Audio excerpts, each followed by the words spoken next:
Hello, everyone. My name is Dylan Areno. I'm the product manager here at GitLab for distribution. And today I'm going to be kicking off our 15.3 release. Here is our scheduling issue.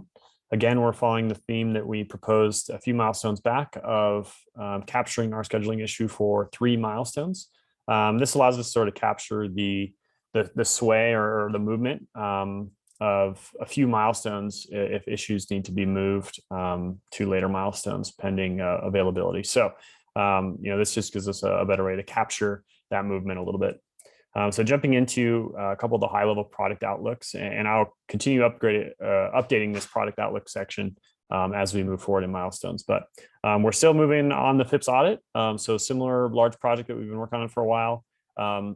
The audit will be scheduled sometime after 15.2. So working into 15.3, really what we're looking to do is efficiency related to FIPS. So how many of these components can we sort of automate in order for us to stay compliant more effectively and efficiently?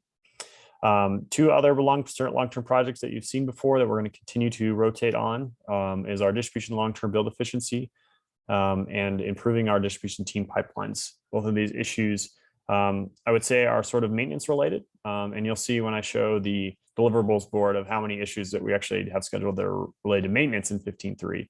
But really, the more of these that we do now, the more dividends that will pay off in the future for us to have less time to maintain and work on our build and our pipelines, and more time for us to work on issues related to features. So in the end, these will be many dividends for the end user. So moving forward here, the next one we have is our operator next release. So I know I've been mentioning the operator for many milestones now, and now we're finally at a point of where we want to start talking about the features that need to be added for our sort of next release and improving our maturity of our operator to make it more and more production ready for our end users.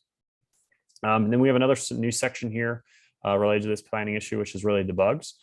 So we are committed at GitLab to continue to work on bugs that get raised. And this is just another way for us to ensure that these bugs stay at the forefront of what we work on every milestone. So here's a couple that we've got scheduled.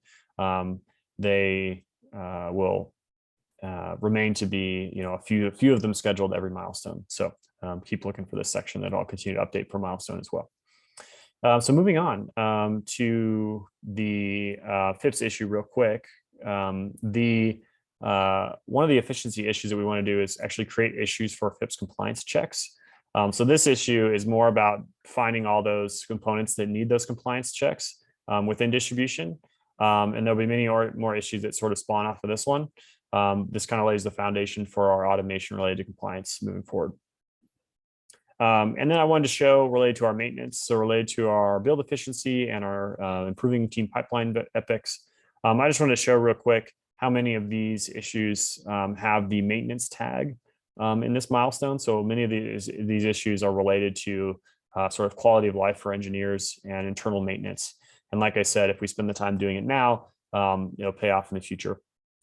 For example, one of the issues is creating a script comparing the size of 2 GitLab omnibus packages. So this is pretty basic, but again, it lays the foundation for future work. So if we can actually know and measure the growth over time of our package, we will be able to tell, if we're effectively adding and maintaining our package, and if we can ultimately reduce the size of our packages, it's just less time for every time we have to spin up an instance of GitLab, or our end users have to spin up instances of GitLab, either related to testing or an upgrade, whatever it is. So a little small change like this will pay off big in the future. And that's what many of those maintenance issues are similar in fashion too. So moving forward, our GitLab Operator next feature release. This is what we're moving towards, sort of our 1.0 release, I would say. And just added capabilities for a high-level production instance of GitLab using the operator to automate some of those day 2 operations. So one of the issues related to this epic is improving our test framework.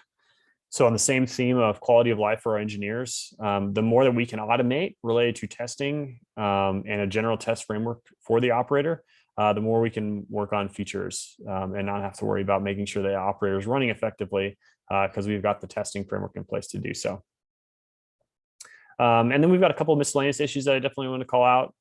So one of them is a feature proposal for omnibus, the omnibus configuration to be able to adjust permissions on log folders and files. This is really for folks who need extra permission for scraping data on those log folders. So it's a big value add for users who are sort of monitoring the health of their GitLab instances. So this will be a nice value add once we introduce it. Another one that is sort of a two-part issue. So either last milestone or a few milestones, we worked on this research, which was supporting multiple pgbouncer instances on the same port. The research is complete, and now we're moving on to implementing this solution. And similar to my reasoning before, this is important because there could be a bottleneck for a single core running multiple pgbouncer instances. And so we want to reduce that bottleneck. And so this is the issue to implement the change to do so. And then finally, this is kind of just the basic one, but we're going to upgrade our Nginx ingress to version 1.21 based on just new security capabilities. So pretty basic issue, but be a nice upgrade. So that is our scheduling issue for 15.3. As always, have a good rest of your day.